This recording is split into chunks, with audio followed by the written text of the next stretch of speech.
नमस्कार। Sleeper cell का मतलब होता है किसी भी खुफिया या आतंकी संगठन का वो हिस्सा जो अपनी पहचान छिपाकर आम लोगों के बीच आम जिंदगी जीता है, लेकिन जब कोई घटना या एक्शन की बात होती है तब इन्हें एक्टिवेट किया जाता है। फिर ये संगठन के आदेश के हिसाब से हरकत में आ जाते हैं और घटना को अंजाम देते हैं। अब मैंने प्रशांत किशोर पांडे को बीजेपी का स्लीपर सेल क्यों कहा है, ये मैं आपको इस वीडियो में पूरे तथ्यों के साथ समझाऊंगा। अगर आप हमारे चैनल पर नए हैं तो कृपया इसे सब्सक्राइब कर लीजिए ताकि आपको मेरे वीडियोस की जानकारी मिलती रहे।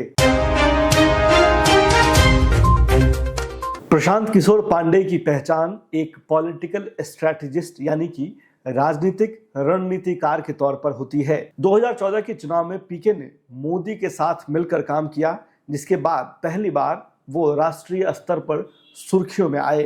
गोदी मीडिया ने ऐसे प्रेजेंट किया जैसे मोदी उनकी रणनीति की वजह से जीते हैं। हालांकि अब पूरी दुनिया जानती है कि कैसे भ्रष्टाचार के झूठे आरोपों के आधार पर 2014 से पहले अन्ना आंदोलन शुरू किया गया, जिसने तत्कालीन यूपीए सरकार के खिलाफ एक जन आंदोलन का रूप ले लिया। बीजेपी और पीके ने मिलकर इसी मौके का फायदा उठाया और मोदी को एक मसीहा के तौर पर पेश किया। एक बार को मान भी ले कि मोदी की जीत के पीछे पीके का दिमाग है, तो फिर ये भी मानना होगा कि मोदी के तमाम जुमलों के पीछे भी पीके का ही दिमाग था। मतलब ये कि देश की जनता को गुमराह करने में प्रशांत किशोर भी बराबर के भागी हैं। हालांकि अब वो बीजेपी के साथ आधिकारिक तौर पर काम नहीं कर रहे हैं, लेकिन उनके बयान और उनके तौर तरीकों से साफ है कि वो अभी भी बीजेपी के एजेंट के तौर पर काम कर रहे हैं। आप अगर गौर करेंगे तो पीके कभी भी मोदी सरकार की किसी नीति की कोई आलोचना नहीं करते। वो हमेशा कांग्रेस और अन्य राजनीतिक दलों और उनके नेताओं की आलोचना करते रहते हैं। मोदी सरकार में बढ़ती महंगाई, बेरोजगारी,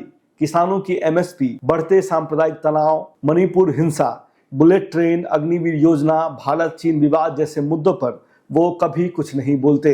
2014 के चुनाव के बाद पीके ने बिहार का रुख किया और उन्होंने जेडीयू के साथ तालमेल बिठाया। 2015 के चुनाव में जब जेडीयू आरजेडी के साथ मिलकर बिहार में चुनाव लड़ रही थी, तब उन्होंने जेडीयू की मदद की। नीतीश की अगुवाई में प्रदेश में जेडीयू और आरजेडी की जीत हुई। हालांकि अगर आप बिहार की राजनीति को समझते हैं तो आप ये समझ सकते हैं कि बिहार में अगर जेडीयू और आरजेडी एक साथ चुनाव लड़ती है तो नतीजा इससे अलग कुछ हो भी नहीं सकता। मतलब साफ है कि अगर पीके ना भी होते तो भी नतीजे वही होते जो कि हुए।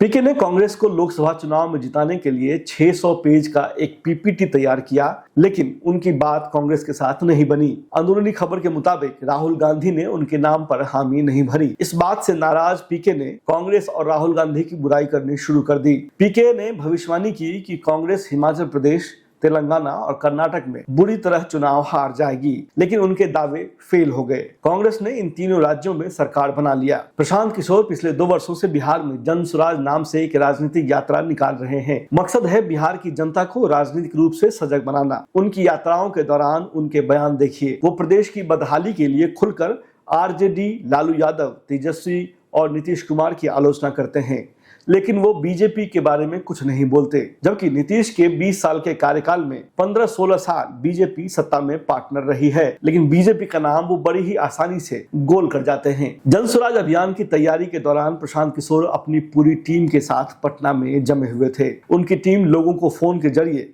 संपर्क कर समर्थन मांग रही थी। पीके लगातार लोगों से खुद ही मीटिंग सिटिंग में लगे थे। मेरे एक मित्र हैं जो पीके से बेहद प्रभावित थे।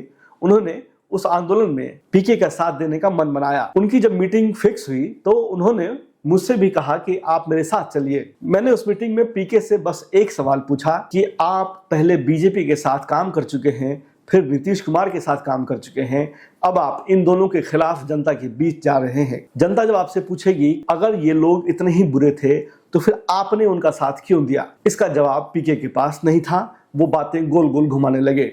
पीके का कहना है कि वो आगामी बिहार विधानसभा चुनाव 2025 की तैयारी में बिहार में घूम रहे हैं, लेकिन जैसे ही लोकसभा चुनाव 2024 का बिगुल बजा, पीके यात्रा को बीच में ही छोड़कर बीजेपी के पक्ष में माहौल बनाने के लिए जुट गए। वो सीधे दिल्ली पहुंचे और शुरू हो गया गोदी मीडिया के साथ इंटरव्यू का दौर। वो गोदी मीडिया के फेवरेट हैं। वो जब चाहें बिना किसी मुद्दे के भी मीडिया में इंटरव्यू दे सकते हैं। मजे की बात यह है कि वो जहां भी इंटरव्यू देते हैं उनका इंटरव्यू या तो प्रधान संपादक लेते हैं या फिर सीईओ स्तर के लोग लेते हैं। छोटे मोटे पत्रकारों को आप उनके साथ इंटरव्यू करते हुए नहीं देखेंगे। पूरी कोशिश ये रहती है कि जनता उन्हें पॉलिटिकल समझ वाला आदमी है वो माने और उनकी बातों पर आंख बंद करके यकीन करे। और उनकी बातें क्या है? उनकी बातें हैं कि बीजेपी सबसे अच्छी पार्टी है, बीजेपी फिर से सरकार बना रही है। वो अपने हर इंटरव्यू में यही कहते हुए नजर आएंगे। वो सीधा ये कहते हैं कि बीजेपी तीसरे टर्म में आ रही है और आएगी तो उसके बाद क्या करेगी। किसी ने उनसे ये नहीं पूछा कि जब आप 2025 विधानसभा चुनाव की तैयारी में लगे हैं तो फिर लोकसभा चुनाव में क्यों कूद पड़े? किस मुद्दे पर आप ये इंटरव्यू दे रहे हैं? जवाब है बीजेपी को जिताना। इसलिए मैंने आपसे शुरू में ही कहा था कि वो बीजेपी के स्लीपर सेल एजेंट हैं। वो अपने इंटरव्यू में सीधा रिजल्ट घोषित कर रहे हैं कि बीजेपी तीसरी बार सरकार बना रही है। कोई उनसे पूछे कि जब पिछले 2 सालों में आप बिहार की सड़कें नाप रहे थे तो फिर आपको पूरे देश का सर्वे करने का मौका कब मिला? किस आधार पर आप बीजेपी की जीत का दावा कर रहे हैं? प्रशांत किशोर पांडेय को लगता है कि बिहार की जनता को आरजेडी जेडीयू के खिलाफ भड़काकर बीजेपी के लिए राह आसान किया जा सकता है। वो लगातार अपनी रैलियों में लालू यादव, तेजस्वी और नीतीश कुमार पर निशाना साधते हैं। वो बड़ी आसानी से ये बात गोल कर जाते हैं कि बीते 20 सालों में बीजेपी भी प्रदेश की सत्ता में बराबर की हिस्सेदार रही है। लालू यादव ने ऐसे ही फरेबी लोगों के बारे में एक बार कहा था कि बिहारी लोग उड़ती चिड़िया को भी हल्दी लगाना जानते हैं। बिहार की जनता के लिए ये समझना जरूरी है कि प्रशांत किशोर पांडेय बाहर से भले ही प्रगतिवादी होने का दिखावा करते हों, लेकिन अंदर से ये शख्स घोर सामंतवादी और संघी विचारधारा का समर्थक है, जिसे प्रदेश में पिछड़ों और दलितों की सत्ता से तकलीफ होती है। अगर आप भी पीके के इंटरव्यू देखकर प्रभावित हैं तो सावधान हो जाइए। ये शख्स बीजेपी और संघ का स्लीपर सेल एजेंट है जो हर चुनाव से पहले बीजेपी के पक्ष में माहौल बनाने के लिए कूद पड़ता है। प्रशांत किशोर पांडेय के बारे में आपकी क्या राय है? आप कमेंट बॉक्स में लिखकर हमें बता सकते हैं। नमस्कार।